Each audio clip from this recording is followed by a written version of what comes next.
আসসালামু আলাইকুম। বিএনপির বিশাল সর্বনাশ করে দিলেন পিনাকি। বিএনপির গোপন রহস্য ফাঁস করে দিলেন, চাঞ্চল্যকর তথ্য ফাঁস করে দিলেন পিনাকি ভট্টাচার্য। গত 15 বছর শেখ হাসিনার বিরুদ্ধে বিএনপি যত আন্দোলন করেছে, সকল আন্দোলন ব্যর্থ হয়েছে। কারণটা হলো বিএনপি সিনিয়র নেতৃবৃন্দ গোপনে দলের যত কৌশল নির্ধারণ করত, যত গোপনীয় তথ্য ছিল সবগুলো পাচার করে দিত আওয়ামী লীগের কাছে। যখনই আন্দোলন করতো, কিভাবে আন্দোলন করবে, কিভাবে নেতৃত্ব দিবে, কারা নেতৃত্ব দিবে, আন্দোলন কিভাবে সংগঠিত হবে, সকল তথ্য আওয়ামী লীগের কাছে চলে যেত, শেখ হাসিনার কাছে চলে যেত। আওয়ামী লীগ ব্যবস্থা নিয়ে নিত, শেখ হাসিনা খুব দ্রুত ব্যবস্থা নিয়ে নিত। কারণ তথ্য তো পেয়ে যাচ্ছে, আপনার ব্যবস্থা নিতে তো কোনো সমস্যা নেই, খুবই সহজ। আপনি যদি গোপন কোনো তথ্য আমি জানতে পারি, তাহলে তো আপনি আমার সাথে শত্রুতা করতে পারবেন না, টিকতে পারবেন না রাজপথে। এটাই তো, আপনার কৌশল যদি প্রতিপক্ষ জেনে যায়, তাহলে আপনি তো রাজপথে দাঁড়াতে পারবেন না, আপনি তো সফল হতে পারবেন না, আপনার সকল চেষ্টা, সকল ত্যাগ ব্যর্থ হবে। এটাই হলো নিয়ম, এটাই হয়।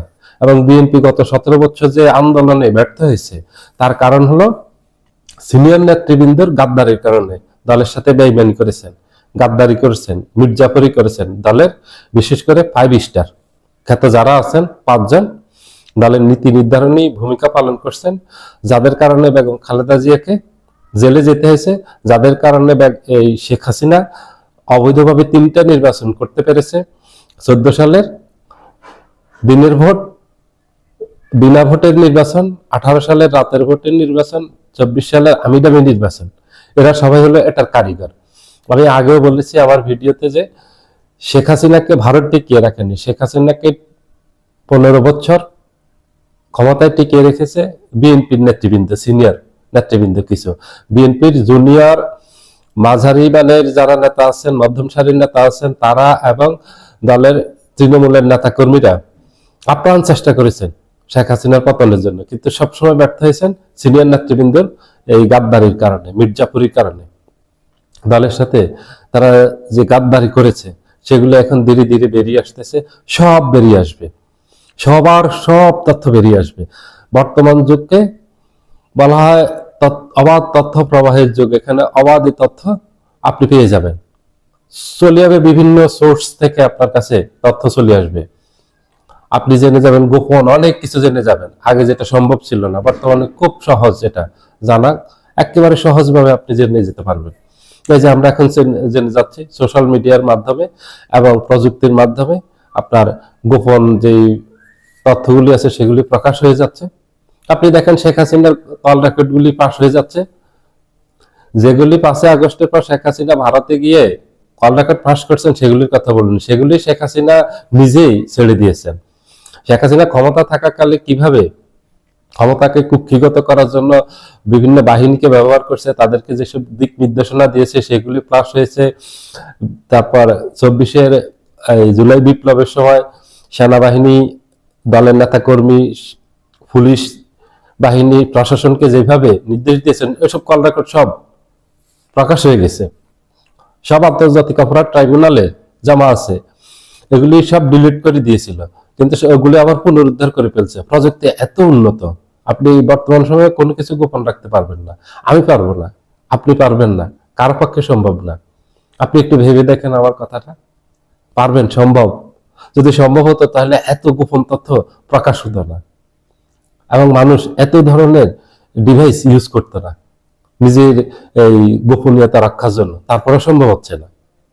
কত ধরনের সফটওয়্যার ইউজ করে, ডিভাইস ইউজ করে, তারপরে সম্ভব না। পাল্টা আরেকটা প্রযুক্তি চলে আসে আপনার গোপন তথ্যগুলি বের করার জন্য, নিয়ে আসার জন্য।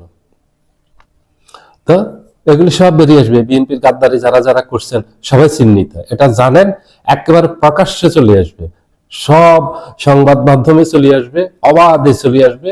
আর একটুখানি অপেক্ষা করেন। আজকে পিনাকি ভট্টাচার্য যেটা দিয়েছেন ওনার ভিডিওতে, সেখানে দেখবেন চট্টগ্রামের আমির খুসরু কে বেগম খালেদা জিয়া 14 সালে যে ফোনটা দিয়েছেন, ফোন কলে আমির খুসরুর কথা বলেছেন, ফোন দিয়েছেন চট্টগ্রাম বিভাগীয় তৎকালীন সাংগঠনিক সম্পাদক গোলাম আকবর খন্দকারকে। এটা 11 বছর আগের কল রেকর্ড। সেখানে বেগম খালেদা জিয়াকে বলতে শোনা গেছে গোলাম আকবর খন্দকারকে যে তুমি খসরুকে বলে দিও ও যেন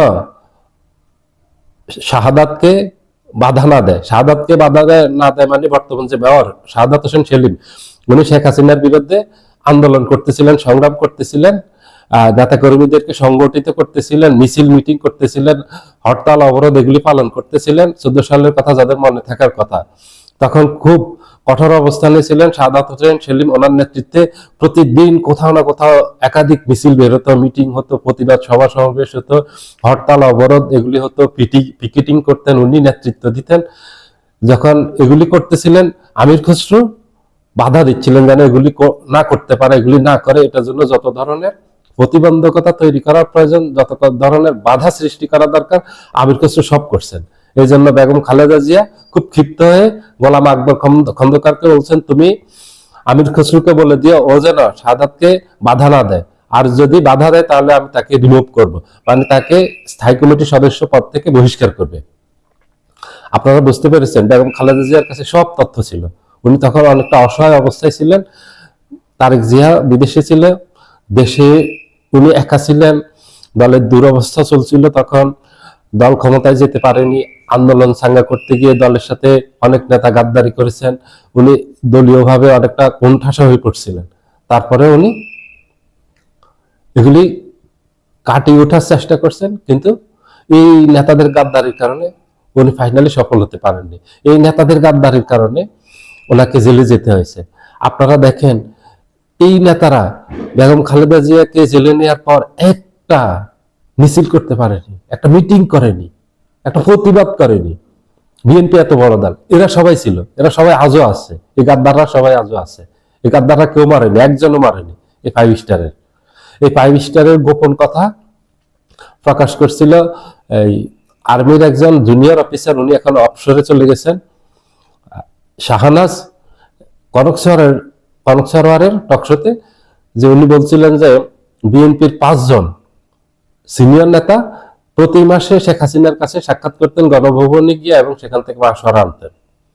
এটাও ফালতু কথা বলেনি, এই কথা যৌক্তিকতা আছে, এই কথা সত্যি, কারণ এটা সন্দেহ অনেক আগের থেকে আছে, বাস্তব প্রমাণ ছিল না। এখন ধীরে ধীরে প্রমাণগুলি প্রকাশ পাচ্ছে, একের পর এক গাদ্দারদের নাম প্রকাশ পাচ্ছে।